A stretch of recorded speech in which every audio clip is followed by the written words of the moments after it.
Welcome to the Lucid Programming Podcast, a podcast where we talk to fellow software developers, engineers, YouTubers, entrepreneurs, and all-around interesting people. If you want to listen in and gain some perspective on how to improve your skills and become a more effective software developer, it's my hope that these conversations serve to enrich your learning experience and deepen your appreciation for various topics. If you like content like this and wish to support it, there's a PayPal link in the description of this video. All proceeds go to improving the content on this channel. Alternatively, subscribing, liking, sharing, and commenting do a great service to support this channel and also helps to encourage other developers like yourself improve in their own domains. Thank you for all of your support and encouragement. All right, well, I just want to start off by saying it's my great pleasure to welcome Mike Driscoll as the fourth guest on the Lucid Programming Podcast. Mike is a computer programmer by trade, and he uses Python almost exclusively to make his living.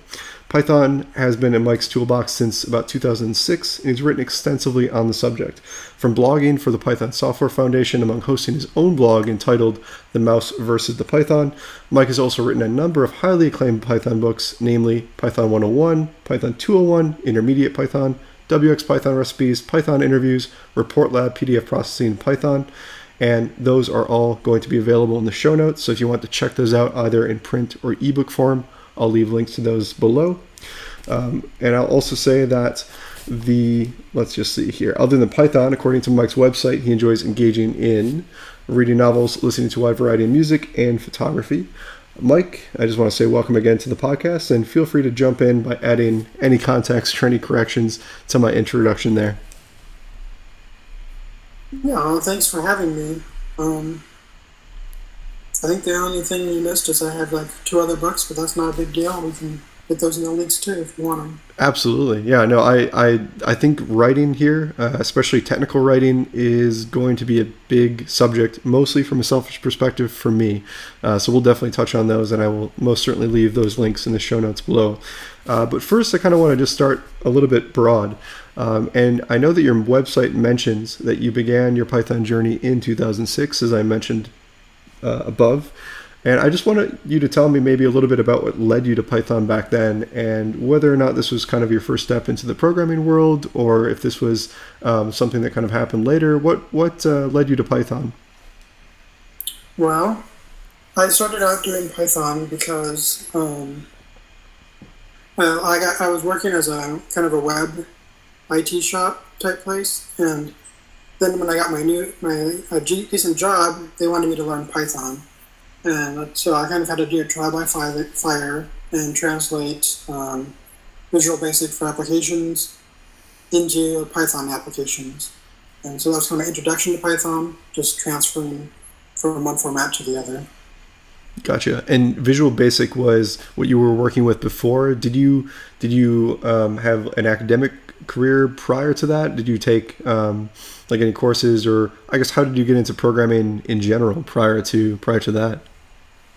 All right. So before that, I got an associate's in computer science, and then I got an MIS degree, and then there weren't any jobs, so I ended up just kind of picking up things here and there, and got, like I said, it was kind of a web development front page type job, but I was also the one-man IT shop for that particular company. And once I'd done that for a couple of years, I was hired on to do the Python stuff. And that's where I got to actually do programming full-time. Gotcha.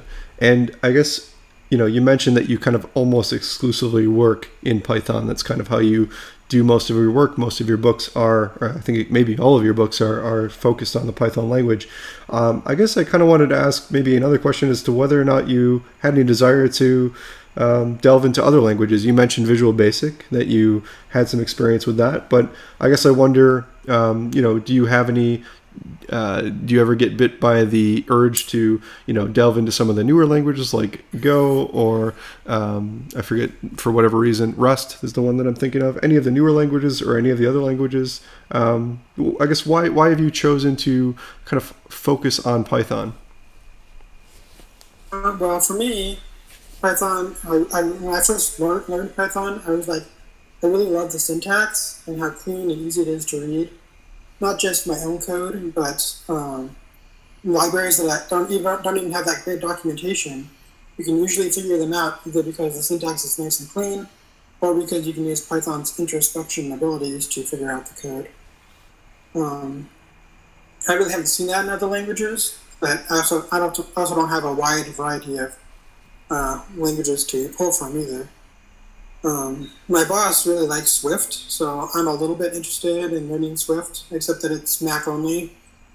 I'm also kind of thinking about learning Rust, even though it's like brand spanking new. Mm-hmm. I think there's lots of Python guys who are talking about it, and I think that might be worth looking into. Yeah, I've also not taken too much of a dive into Rust, but it definitely, from the little that I've dove into, it does look like something that I like to spend some of my time kind of diving deeper into. I guess maybe I sort of want to ask a little bit now about the books, and it's maybe the main selfish reason that I kind of want to talk to you, just because I think it's a really interesting thing that you have written so prolifically on the subject of Python. So I know that you've written a number of books, and I've kind of dabbled with this idea as well, just maybe you can kind of try to talk me out of it. So I guess first off, before, I just want to ask you, what led you to decide to take on this daunting task of writing a book? Because that's no small task. Well, that goes back to my blog. I was writing my blog and I got a readership, basically organically. And after a while, they started telling me that I needed to write a book. And I was kind of like, I don't need to write a book. That's a lot of work. And I don't know how to go about doing any of that stuff. And a lot of my readers really liked my wxPython content, which I'd written a ton on because that's what I was transferring the VBA code into, was VBA to wxPython. And so I was like, if I'm going to create a wxPython book, I don't want to fill up a third of the book on basic Python stuff, like intro to Python, how to do all the basic functionality with Python. Mm-hmm. So I decided that I would create a Python 101 book that had all of that in it, and then I'd write the wxPython book sometime in the future, and if they needed to, they could refer back to Python 101. And eventually I'd planned to make Python 101 free, which I ended up doing a couple of years after its release. So that's why I ended up doing it in the order that I did it, because I wanted the baseline book, and then I wanted it free so that other people could read it in case they wanted to read into my more intermediate or advanced books. Sure. So the 101 stuff was really kind of out of necessity, and that was just a stepping stone to get you to write the book on WX, which was really kind of pushed hard by your audience. Now, there was kind of a breaking point you mentioned, or there was something where your audience was really kind of pushing you to sort of write this book because they liked your writing style. Like how much time and like what traction was your blog getting? I mean, feel free to obscure any specific figures if you don't feel comfortable talking about that. But like at what point were you kind of convinced based on the influx of response that you were like, this is the right thing to do? Well, this was mostly the wxPython community itself. Basically the IRC channel and some really active readers on my blog that were very encouraging and very helpful to me when I was learning wxPython.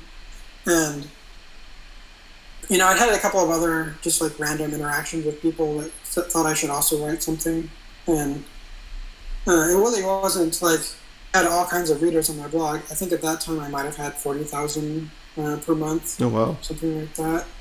It was a good amount, but it wasn't like 10,000 or even 5,000 of them are saying you should write a book. It was maybe a dozen or so. And I just kind of want to see how it would work, how hard it would be to do. And originally, when I was writing my first book, I wasn't even planning to do a paperback. I was just going to be an ebook only. Mm-hmm. And then people were asking, hey, this should be a paperback, and I had to figure out how to do that. So, it's kind of fly by the seat of your pants, but it was really interesting, and I've gotten pretty good at it now. So, yeah, I just wanted to ask if you had any advice on working with publishing companies, because I know that what you were mentioning before kind of leads into this. I know that, there's some pros and cons for going through a publishing company and just publishing content yourself online. Obviously, the publishing companies are going to offer some distribution platforms, etc. But for somebody who maybe wants to just get started out in this realm with self-publishing, specifically in the technical world, do you have any words of wisdom or pieces of advice for to self-publish or not? Well, it depends on what you really want to do. If you want to be able to have really good control of your product, I highly recommend self-publishing, because you can then push out updates whenever you want to. And in fact, that's what appeals to me about it the most is, if someone gives me their errata feedback, if like I made a mistake or the code's wrong or the code has become obsolete, I can update it and have a new version of the ebook done within an hour or less. Besides Amazon takes longer, but everywhere else I can have it up to date. Sure. Now, what is their policy on if you update the book? Let's just say that you want to, I don't know, do some like levels of peer review, so to speak, and you host the book on your own website for, let's say, a period of 3 months. You get those corrections in to kind of the best of your ability, and then you say to the publishing company, I want to publish this. Will they sort of say, I don't want to put that on my publishing company now because it's already had the opportunity to be freely distributed? Is that kind of a negative sign for them as a publishing company? I've only had one of my books get picked up for publication by an actual publishing company, and that was wxPython Cookbook. Mm-hmm. They turned it in. That was A-Press decided to get the rights for that and republish it as wxPython Recipes. Mm-hmm. And they didn't seem to care that it had been out for a while. I think it had been out about a year when they picked up the rights for it. And basically I just remixed it and added a couple of new chapters. And they got it and they seemed okay with it, but I don't know how receptive they'd be to doing updates for it. Sure. So the rest of the books that you have are completely self-published. They're completely in your control. You can push out an update to them whenever you like. All of them except Python Interviews, which is done by Pact Publishing. Gotcha. So that one's done through Pact, and the other one is done through A-Press for wxPython. Awesome. So what was your experience with working with A-Press and Pact? Was it? I see on your website that you're also a reviewer for Pact as well. So it seems like you probably have a bridge there. You have a connection that is probably positive. And I guess I'm just wondering what the experience there was. Well, both of those companies don't give a lot of support to their authors. They basically give you templates to follow, and in A-Press's court, they gave me a couple of technical reviewers to go over the book. I liked what A-Press had to say, and they really helped me see how to better format chapters, like, where headers should go, how figures should be identified, stuff like that. Whereas Pact, the really big bonus for me for Pact was that they gave me a publicist, and she had lots of really good ideas on how to get hits for the book. She did Twitter campaigns. Wow. She got me on Talk Python, and I don't know. She had all kinds of really neat ideas that I hadn't thought about. And so now I have lots of tools in the back of my pocket to use for future books that I didn't think about before because of her.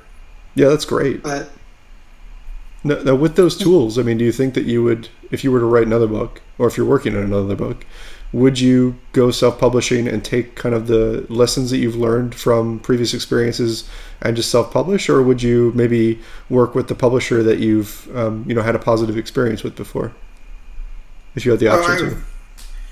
I've actually released 3 books since I last worked with the publisher, and I would definitely go the self-publishing route because you're just going to. I like having the control, and you make so much more for sale doing it yourself. It's just worth my time to do it myself.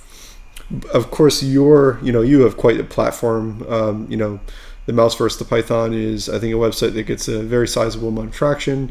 You've got a very good track record for the books that you've previously published. So perhaps for you, sure, self-publishing does make a lot of sense because your brand is pretty strong and you're able to kind of push on that brand, at this point very easily. I guess as someone who would be getting started on this, for them to maybe improve their chances of distributing their content to a wider audience, would you say that would be a reasonable reason for them to pursue a publishing company, or would that not be enough for you? This goes back to what is your goal. If your goal is to get your name out there, then the publishing company will work. You probably will make no money whatsoever, though, beyond the advance payment that they give you. Unless your book takes off and you just do really amazingly. Mm-hmm. That happens, but rarely in the technical book field. Sure. I guess I kind of want to back up a little bit. Still talk about the book, if that's okay, the writing process anyway.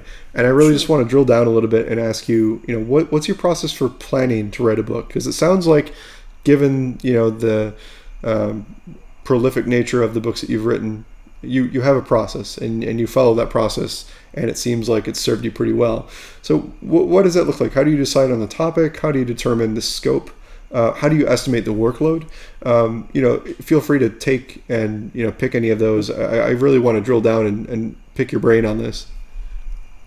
Yeah. So for the first book, I had all these ideas about what I would like to see in my first Python book. So I've read probably a dozen first Python books when I was getting started, and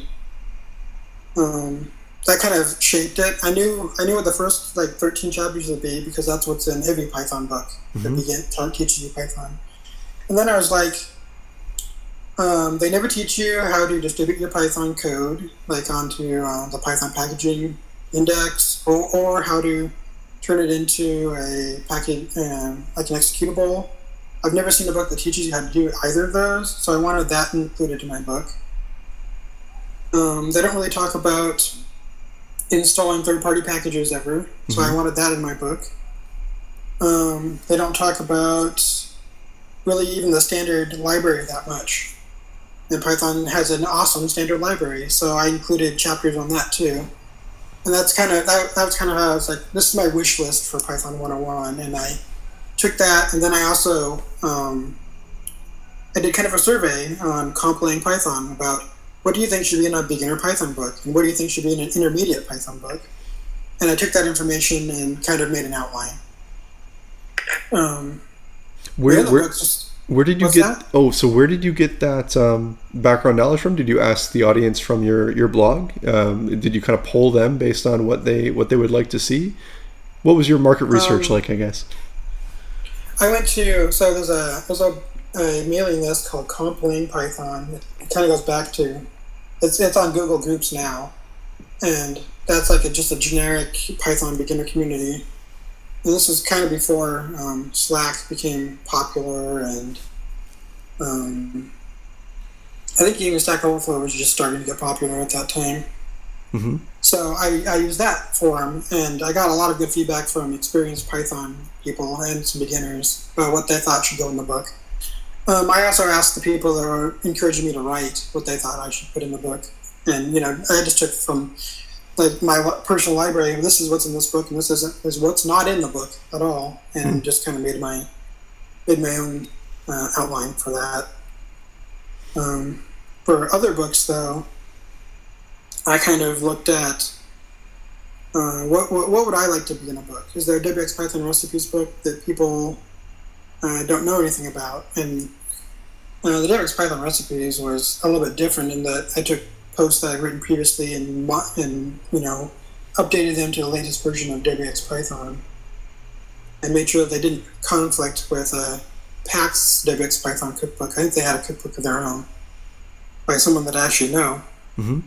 And I didn't want to seem to be copying anything from their book, so I just took stuff that I had on my website and added some new examples and did my own thing for that one. Were they supportive of you mentioned you knew the person who was involved in this. Were they supportive of you writing the book? Did they offer any good feedback and response from that? He actually kind of disappeared from the community at that point. Mm-hmm. So I didn't really get to talk to him about it. He kind of pops in once a year now. So, whatever. He's still a good guy, but I think he's moved on to PyQt or maybe even a different language at this point. Gotcha.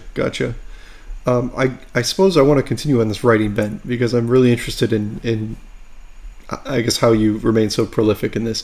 So what's your writing process like, if you don't mind kind of going into deep detail here? Like, do you have dedicated blocks of time that you chunk into writing? Do you have like rituals, mental tricks that keep you motivated? Because man, like probably the biggest thing I wrote was a thesis, and that's not a book by any measure, but it's in terms of like content and whatnot. But it's I found it to be enjoyable. I like writing, but it's still something that you really need to chunk and have dedicated swaths of time for. Really, on this question, don't worry about getting too specific, like micro details, triggers to get you started. Cup of coffee, well, like whatever you do to get you into that state. What does that look like? Yeah. So for me, the first step is choosing the topic. So for like the last 3 books, I chose topics. The first two is Report Lab and Jupyter Notebook. I chose Report Lab because I have noticed trends on my blog about how popular my Report Lab articles are. And plus the fact that there is no books on Report Lab whatsoever. And the Report Lab documentation is pretty bare bones. So I was like, a book that kind of fits, in my opinion. So that's how I kind of chose that one. But Sure. As for actually getting down to the writing process, I spend a lot of time outlining the entire book. Mm-hmm. And then when I go to actually write a chapter, I'll open the chapter file up and I'll outline what I want to cover in the chapter. So I'll create headers for each section, and sometimes I'll do subsections too. And that helps me gauge, do I have enough content for that chapter? Or do I have too much content for that chapter, and do I need to break it into 2 chapters? And then I write that chapter, or the 2 chapters, however it breaks up. And then I start the process over again with chapter 2 or 3 and, outline that. I find that outlining each chapter helps me see kind of scope out the chapter, and it also helps me to stop writing. So, when I reach my conclusion, I'm like, okay, this chapter's done. I don't have to. It helps keep scope creep from happening for me by having those headers in there at the start of the chapter instead of adding them as I go along. Mm-hmm.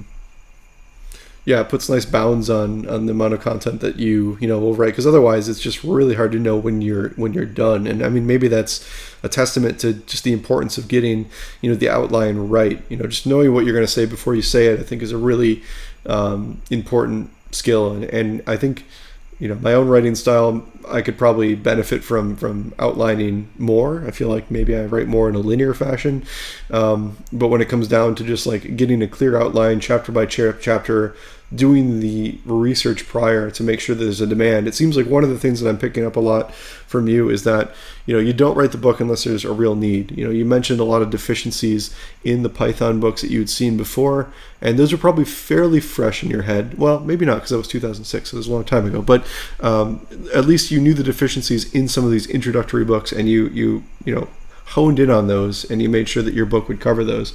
So I think, a combination of those two things, knowing the reason why you're writing that, not just making another book, because there's a lot of I'm a big fan of Pact Publishing. I think they have a lot of great content, but like anything, the internet is full of so much content, it's really hard to parse through it. So what's your, so when you're doing, let's just maybe jump on this, when you're parsing the introductory content, let's just say when you were writing 101, there's so much content on that. What books did you use? Did you just kind of go to the Amazon, top 5 list on introductory Python and do a quick dive in each of those books and just saw what deficiencies there were?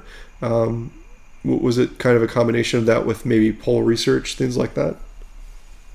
When it comes to knowing what's in them, like I said, I read a bunch. Admittedly, it wasn't 2006 to 2008, and I've gotten a lot of books over the years that I've just picked up. Either they wanted me to review them for my blog, or I just thought that it was interesting to learn how someone would teach Python 3 versus Python 2. So I pick up a book, and you can tell just by looking at the table of contents what's in these books most of the time. Because a lot of these people now have really in-depth table of contents, and Amazon will let you look at them, and so will Google Books. So you can read through that and tell, do they cover what I'm covering? Most of the time they don't.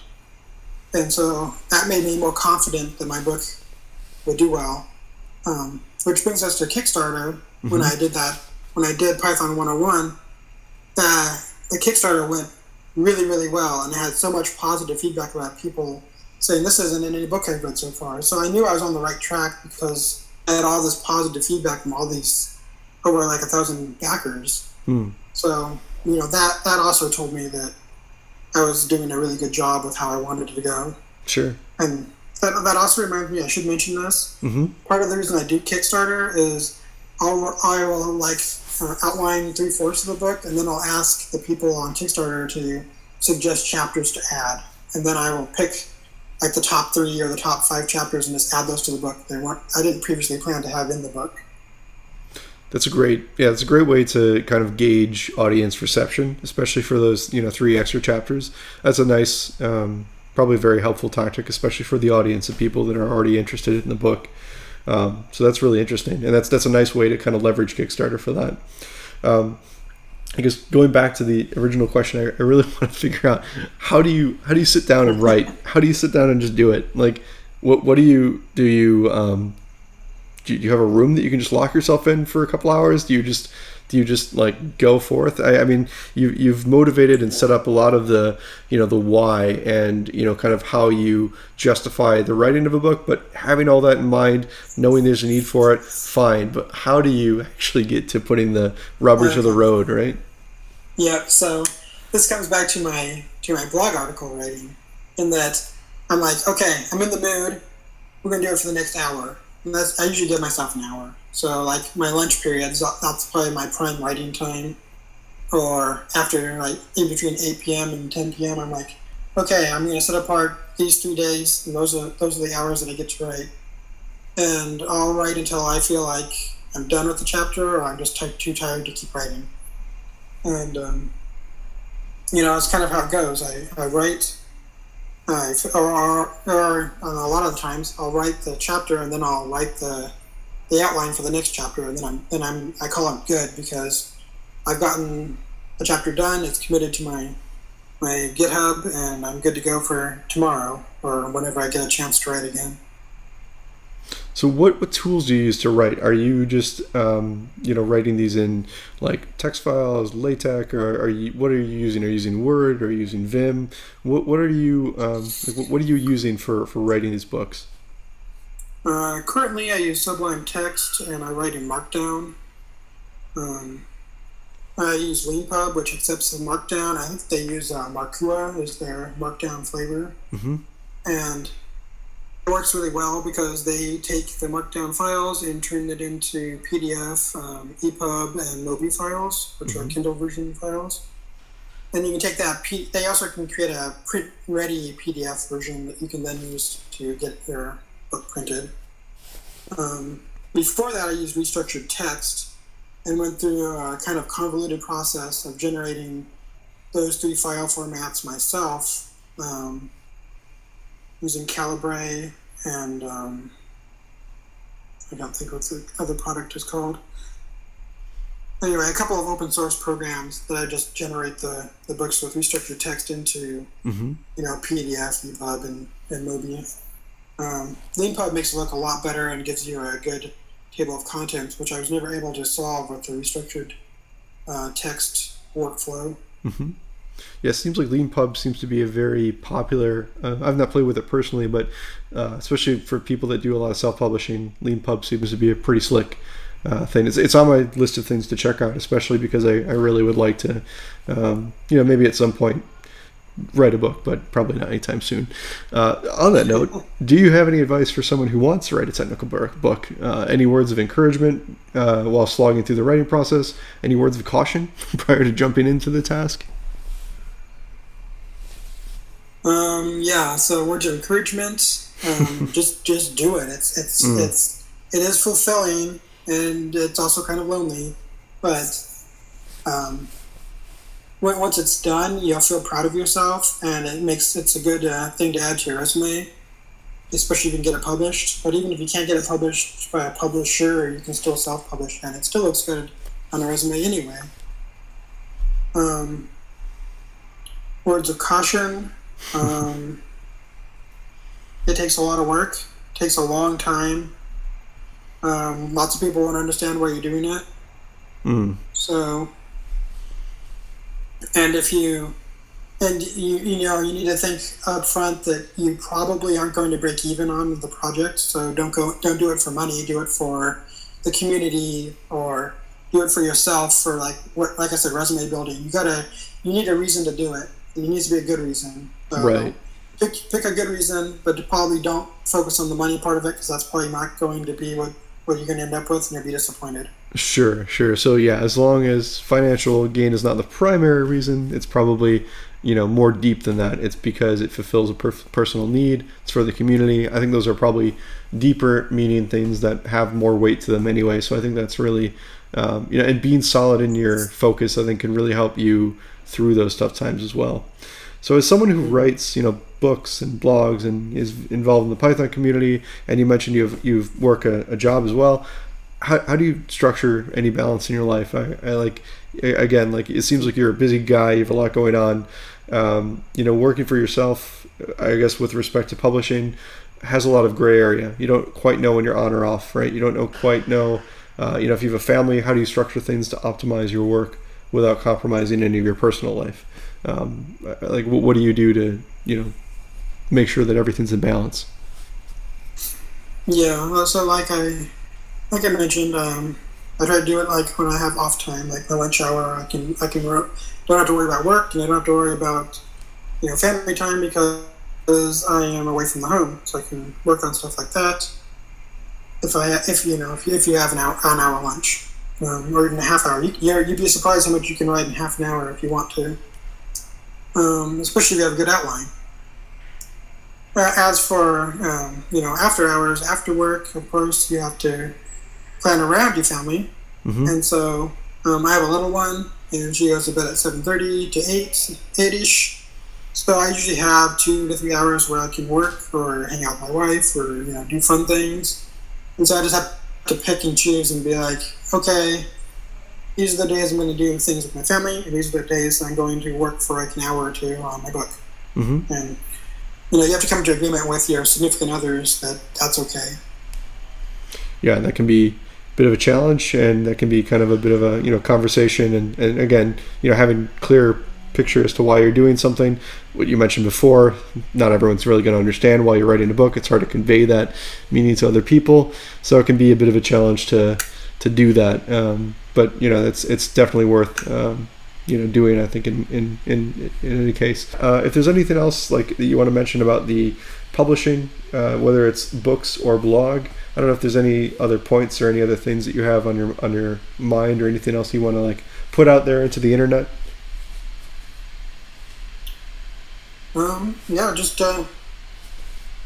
Just pursue what you want to do. I mean, if you want to write, I highly recommend doing it. It's a good way to get your name out there, and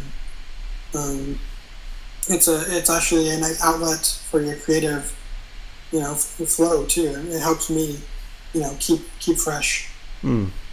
I like that. I feel like that's, writing has also done very similar things to me, and I feel like my creative outlets have changed, but there's always been kind of one constant of having some type of creative outlet, and writing has been one that I've come to many times, and I feel like I'll come to many times in the future as well.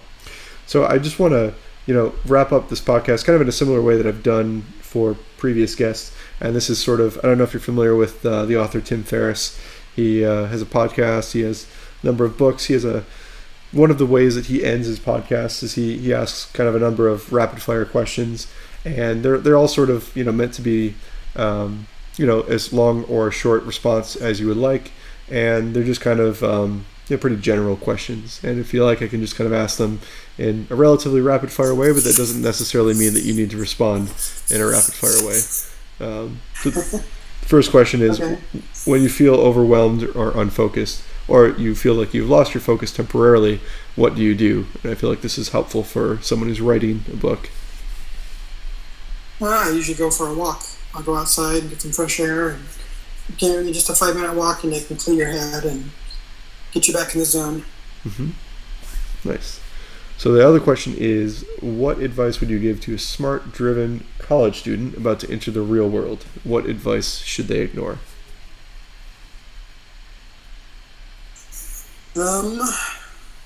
Advice that you should ignore as a new member. Okay. That you might get your dream job right out of college. It can take a while. You'll have to work at it. You might do something completely different than your degree, and that's okay. And that might end up being your dream job. If you find a job that you really, really enjoy and it doesn't have anything to do with your degree, that doesn't mean you failed in using your degree. It's okay. It's better to enjoy your job than to hate it, in my opinion. Yeah, I totally 100% agree with that. And I think that is, for that kind of unorthodox question, I think that's a nice response. I really like that. That's very nice. Last question is, and maybe you can exclude your books from this, or you can include them if you like. What is the book or books you've given most as a gift, and why? Or what are the 1 to 3 books that have greatly influenced your life? Let's see.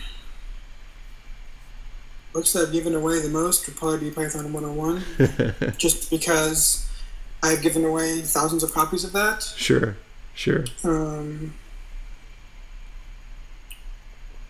Let's see, books that have influenced me. The Bible has influenced me. Just fun books that I like to read. I like Rick Grisham and Michael Crichton books. They're both fun to read. Just good way to relax your brain after a tough day. But yeah, I don't have like any huge book. Like, this is something I give to everyone either. Sure. Well, the Bible's pretty influential, so I can see that. And then also, yeah, Michael Crichton, I read a lot when I was growing up. I think I've read just about everything that guy's written. Really big fan of Michael Crichton. And of course, Jurassic Park was influential to who I am as a person. So anyway, me too. Yeah, it's one of my favorite, probably my favorite movie, hands down. So yeah, I guess what can we expect from Mike Driscoll going forward? Probably lots more writing. I have lots of book ideas that I want to get to. I'd like to write a book on other languages at some point. I started working with wxPython, the website, earlier this year, and that's been going pretty well, and I've been learning a lot from them. So just lots of interesting things going on when it comes to writing that I'll be talking about. I'll actually be giving some Python talks at Piowa and Prairie Code next month. So. Fantastic. Yeah, I'll leave links to all, if someone happens to be in the area that's listening to this that wants to check that out, in addition, of course, to all the books. Where can people find out more about you? My blog's probably the best place to go, mathsversuspython.com or thepythonlibrary.org. Both of those go to the same place. Yeah, that's where my hub is. Awesome. Well, I just want to say, Mike, thank you again very much for taking the time to appear on my channel today. And as I mentioned, all the links that you brought up, including all the books, they'll be in the description, along with a brief set of show notes with timestamps so you can jump to various parts of the video for specific topics. And with that, I think this is where we'll end the show. So thank you again, Mike. I really do appreciate you taking the time, and it was a real pleasure. Yeah, thank you for having me. I appreciate it. Absolutely. Thanks again, Mike.